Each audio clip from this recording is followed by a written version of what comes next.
I think Page,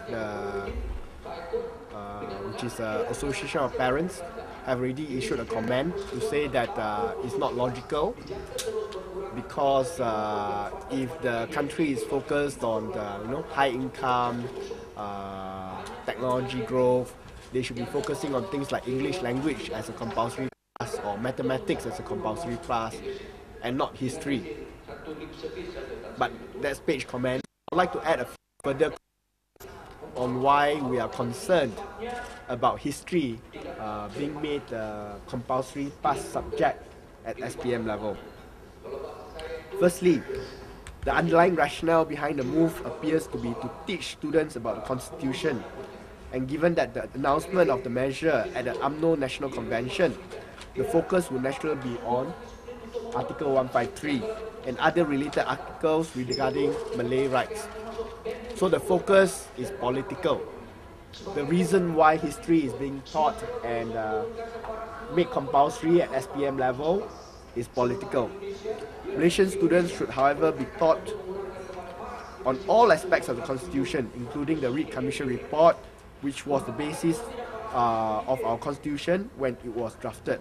So we asked whether will there be, for example, an equal emphasis on, say, Article 8, which states that all persons are equal before the law and entitled to equal protection of the law.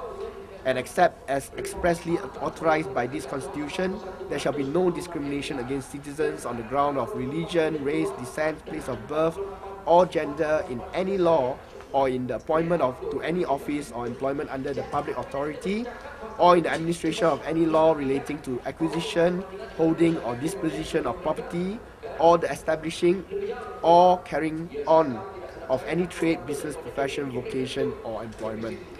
Article 8 is an equally important article within our federal constitution. Hence, we fear that this new measure is a blatant attempt to indoctrinate our students with a narrow and biased interpretation of our constitution and our country's founding history.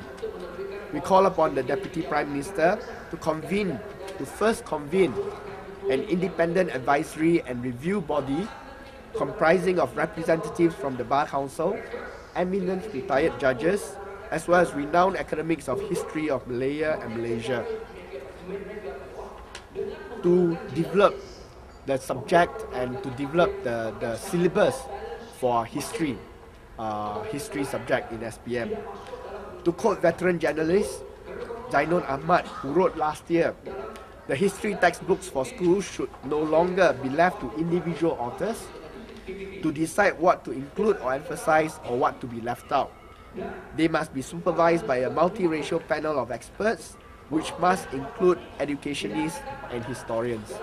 And this relates, unfortunately, to the call by UMNO president himself recently at the UMNO AGM, which says that the social contract should no longer be discussed, despite the fact that the MCA president, Chua Soy Lek, have asked for it to be discussed at least behind closed doors.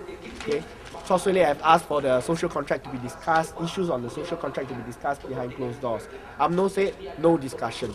So our concern is that issues like the Constitution, the interpretation of the Constitution, the social contract is one-dimensional, meaning it can only be interpreted by UMNO.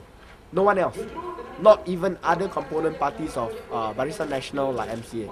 No one else can interpret or discuss social contract other than UMNO itself. I think this is a worrying trend, and it will actually relate to the issues on how the subject of history will be developed and changed for our Malaysian students. Secondly, the current teaching of the subject history for the various examinations leaves much to be desired. The focus is currently almost entirely on memorization and regurgitation of facts during examinations, and does not involve critical thinking, analysis, and interpretation. In the light of the fact that the ministry intends to improve our students' learning and thinking abilities, the approach used to teach history must first be overhauled before the subject can be made compulsory. Otherwise, history will just become a meaningless subject just like the subject moral studies today, where students just memorize word answers word for word to comply with a rigid marking scheme which punishes analytical variance or interpretations. It will only make Malaysian students even more incapable of independent thought.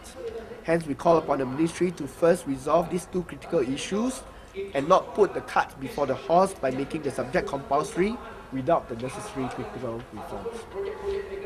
Very simple. Okay, Thank you.